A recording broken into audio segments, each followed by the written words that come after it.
고지혈증 약을 먹어야 되나 말아야 되나 고민하시는 분들은 꼭 보십시오. 제가 말씀드린 방법만 잘 실천하셔도 짧게는 6개월, 길게는 1년 안에 정상 범위로 돌아오실 수 있습니다. 고지혈증의 별명이 무엇인지 아시나요? 바로 침묵의 살인자입니다. 왜 그럴까요? 고지혈증은 초기 증상이 없이 환자분들이 혈액 검사를 하지 않는 이상은 알 수가 없기 때문이지요.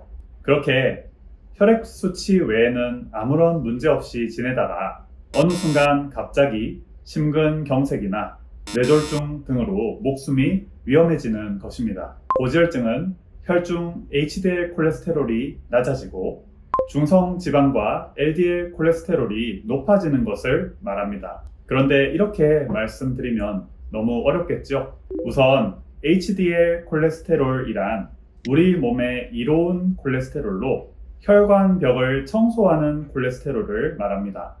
따라서 높을수록 좋은 것입니다.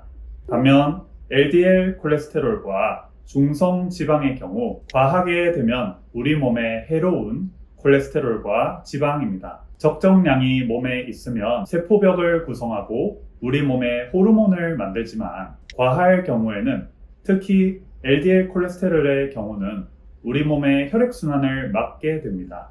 중성 지방은 우리 몸에 LDL 콜레스테롤을 합성하는 작용을 합니다. 따라서 둘 다 수치가 낮을수록 몸에 유익한 것이지요. 고지혈증은 우리 몸에 유익한 HDL 콜레스테롤이 낮아지고 우리 몸에 해로운 중성지방과 LDL 콜레스테롤이 높아지는 것을 말합니다.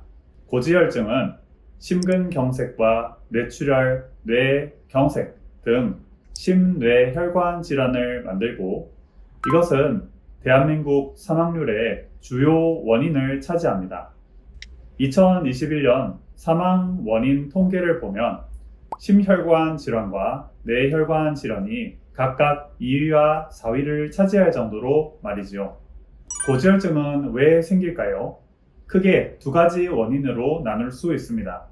첫 번째는 특정 음식물을 섭취했을 때입니다. 이렇게 말씀드리면 음식을 먹지 말라는 소린가 하실 수 있습니다. 그런데 음식을 드시지 않게 되면 영양실조로 쓰러지겠죠. 음식 자체를 드시지 말라는 뜻이 아니고 음식 중에서 LDL 콜레스테롤 증가에 영향을 줄 수 있는 음식들을 피하시라는 뜻입니다. 대표적으로 술, 탄수화물, 정제, 당류, 포화지방, 트랜스지방 등이 있습니다. 그리고 고지혈증은 음식물을 분해하고 우리 몸에 필요한 물질을 합성하고 필요 없는 물질은 배출하는 대사 기능에 문제가 생겼을 때도 발생합니다. 특히 갱년기 이후의 여성분들이나 연세가 많이 드신 남성분들에게서 콜레스테롤 대사가 이전과 달리 저하되어서 많이 나타납니다. 한국 지질동맥경화학회의 2022년 이상지질혈증 지침 제5판의 내용에 따르면 나쁜 LDL 콜레스테롤의 경우는 고혈압이나 당뇨가 없는 일반인의 경우에는 130mg/dL 미만으로 낮추는 것이 좋습니다. 관상동맥 질환을 가지고 있는 경우는 55mg/dL 미만으로 낮추는 것이 좋습니다. 10년 이상 당뇨병을 앓은 경우에는 70mg/dL 미만으로 낮추는 것이 중요합니다. 10년 미만으로 당뇨병을 앓은 경우에는 100mg/dL 미만으로 낮추는 것이 중요합니다. 고지혈증을 없애는 가장 확실한 약이 스타틴 계열의 약입니다. 스타틴 계열의 약은 간에서 콜레스테롤 합성이 되는 것을 억제해 주는데요. 로수바스타틴, 피타바스타틴, 아토르바스타틴 등이 있습니다. 이 약들을 드시게 되면 LDL 콜레스테롤 수치가 낮아지게 되어 심혈관 질환 예방에 큰 도움이 됩니다. 반면 이 약으로 인해서 간 수치 상승, 경도의 근육통, 경도의 인지장애, 당뇨병 위험이 있는 환자분들에서 당뇨병 위험률 상승 등의 부작용이 있습니다. 많은 연구에 의하면 이 빈도는 낮고 플라시보군에 비해 1에서 2%의 상승이 있는 정도로 미미하였습니다. 즉, 부작용을 감안하고도 스타틴 계열 약을 먹음으로써 장기적으로 더 치명적일 수 있는 심내혈관 질환을 예방하는 것이 유리하다는 뜻입니다. 그렇기에 개인별로 스타틴을 드시되 근육통, 혈당 상승, 기억력 저하 등의 부작용이 생기시는 분들의 경우는 의사 선생님과 상담하여 약 용량을 줄이거나 약 종류를 바꾸셔서 LDL 콜레스테롤을 관리하시는 것이 현명하다고 생각이 듭니다. 이 외에도 에제메티브나 PCSK9 억제제, 피브린산 유도체, 오메가3 지방산, 니코틴산 등을 병용하여 콜레스테롤을 관리하기도 하는데요.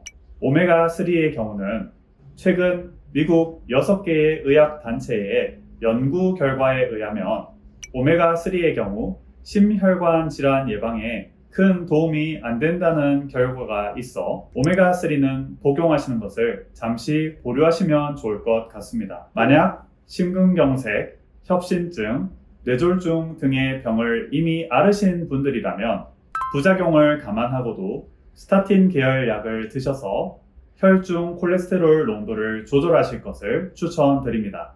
혈중 콜레스테롤 농도를 조절하시고 심내혈관 질환의 재발을 막으실 것을 권해드립니다. 스타틴 계열 약을 드시면서도 생활 관리가 안 된다면 밑 빠진 독에 물 붓기겠죠.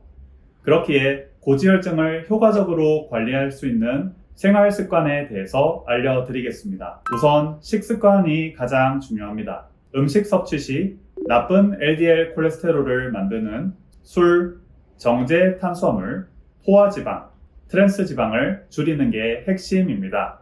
정제 탄수화물, 포화지방, 뭔가 말이 어려우실 수 있는데요. 제가 쉽게 하나씩 풀어서 설명드리겠습니다. 술은 그 자체가 엄청나게 높은 칼로리를 갖고 있어 몸 안에서 지방으로 많이 저장이 되어서 나쁜 LDL 콜레스테롤 합성을 유도합니다. 게다가 콜레스테롤 합성과 배출을 주관하는 간 기능을 떨어뜨리고요. 식욕 중추를 마비시켜서 과식을 유도합니다. 술은 되도록 적게 드시거나 꼭 끊으시는 것이 좋습니다. 정제 탄수화물에 대해서 알려드리겠습니다. 일반적으로 곡물을 정제하여서 혈당이 빠르게 올라가는 밀가루, 백미, 설탕 등을 정제 탄수화물이라고 부릅니다. 대체로 혈당이 느리게 올라가는 비정제 탄수화물인 통곡물과 과일은 괜찮지만 섭취 시 혈당이 빠르게 올라가는 빵이나 면, 인스턴트 식품, 설탕과 같은 정제 탄수화물을 많이 드시게 되면 인슐린이 급격히 상승하게 됩니다.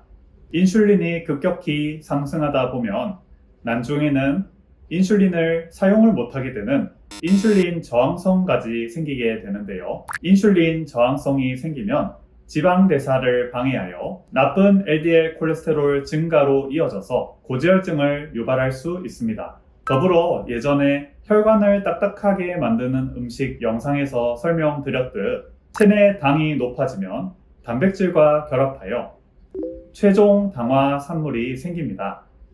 이 최종 당화산물이 혈관벽을 손상시키면 손상된 혈관벽을 복구하기 위해서 LDL 콜레스테롤이 혈관에 많이 쌓이게 되어서 죽상동맥경화증이 생기게 됩니다. 그렇게 되면 심내혈관 질환의 가능성이 더 높아지니 더더욱 조심하셔야겠죠.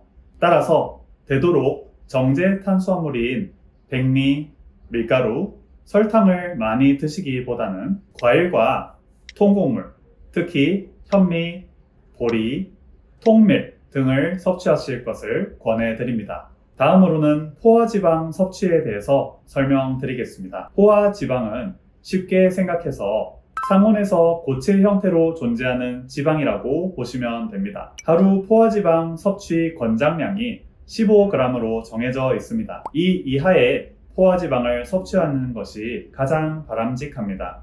예를 들면 삼겹살은 되도록 하루 1인분만 드시는 것이 좋고요. 삼겹살을 드실 때도 비계 부분은 자르시고 살코기만 드시는 것이 좋습니다. 흔히들 물에 삶아서 수육 형태로 먹으면 괜찮지 않냐 하시는데요. 수육 역시 비계에 포화지방이 많습니다.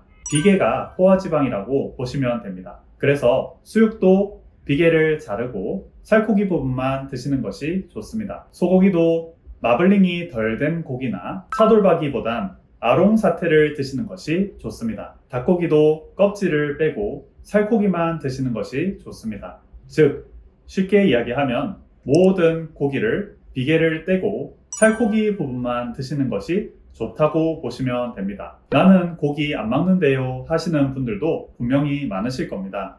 특히 중년 여성분들께서는 고기도 안 좋아하시고 식사량이 많지 않으신데도 콜레스테롤이 조절이 잘 안 되셔서 고민을 많이 하시고 계실 겁니다. 그런데 그분들께서 많이 드시는 포화지방의 대표적인 음식이 몇 가지가 있습니다. 바로 커피 한 잔과 빵, 디저트입니다. 마가린이 많이 든 크로아상, 버터가 많이 든 앙버터빵, 팜유가 포함된 각종 빵, 케이크와 디저트는 고기보다 더 포화지방이 많기에 조금만 드셔야 됩니다.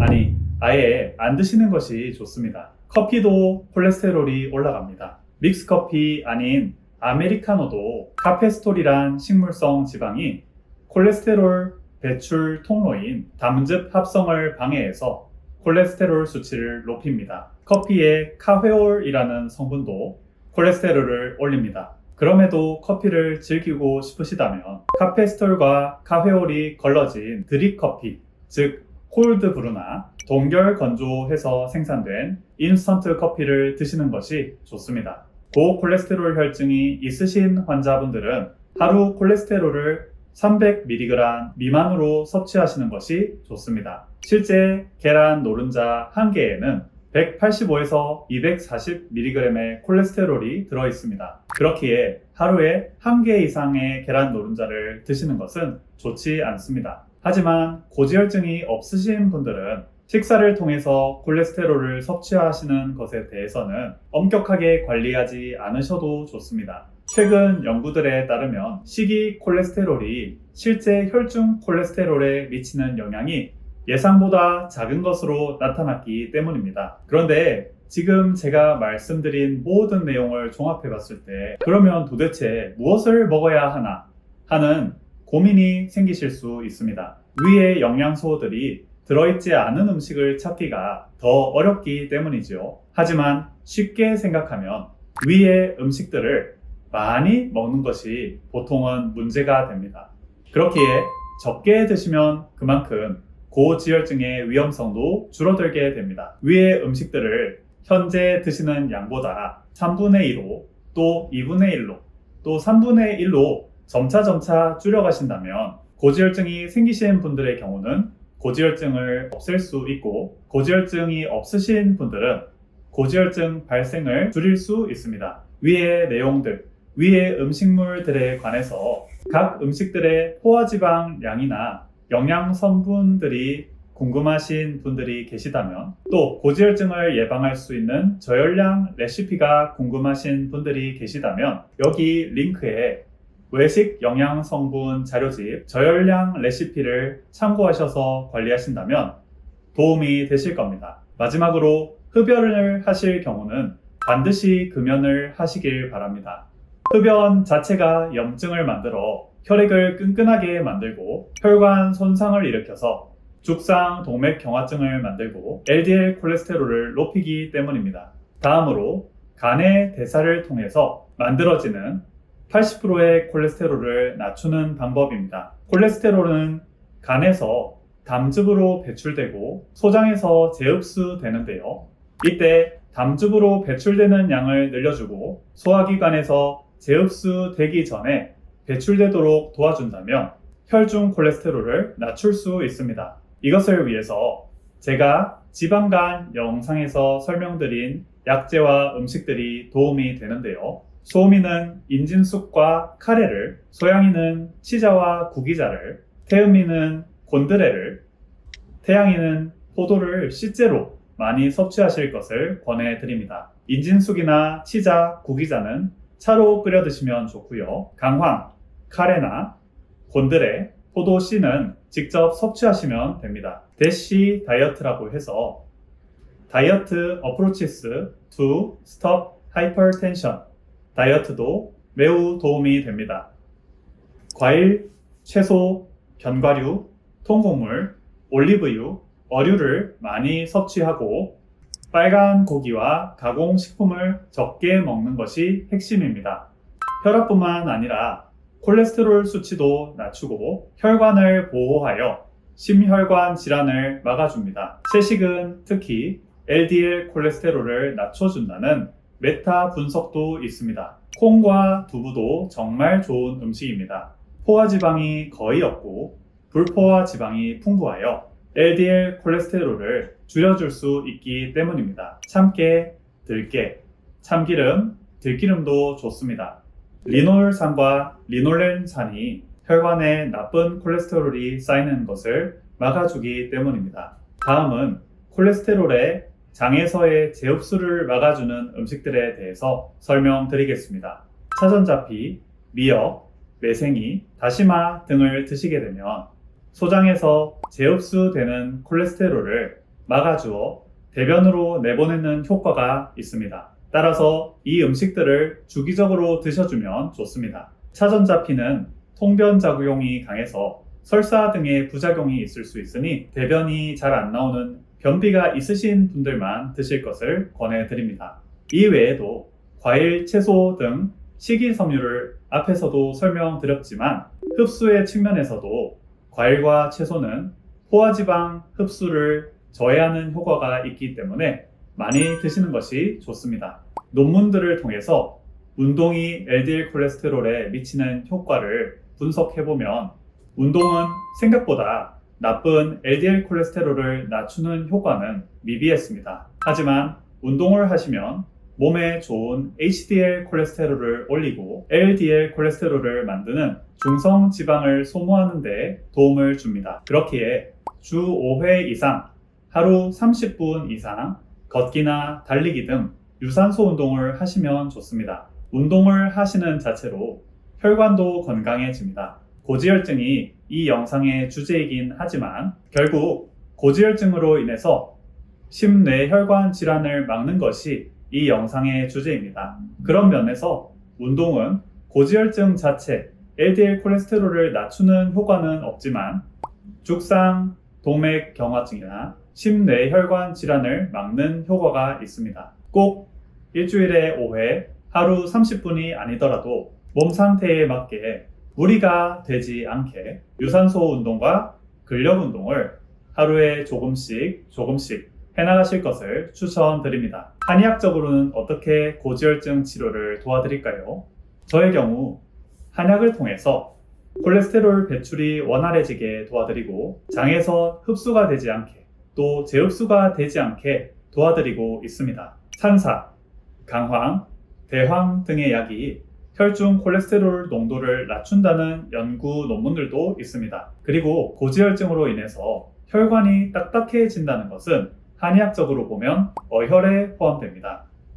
어혈을 풀어드리고 실제 고지혈증을 논문에 근거해서 낮춰드림으로써 이러한 내용들을 바탕으로 체질 진단 및 자세한 진맥 후 한약으로 콜레스테롤 및 지방의 배출을 도와드리고 고지혈증으로 인한 심뇌혈관 질환의 발병을 예방해드리고 있습니다. 침 치료도 마찬가지입니다. 기혈순환을 원활하게 해드리고 경직된 근육과 혈관을 풀어드립니다.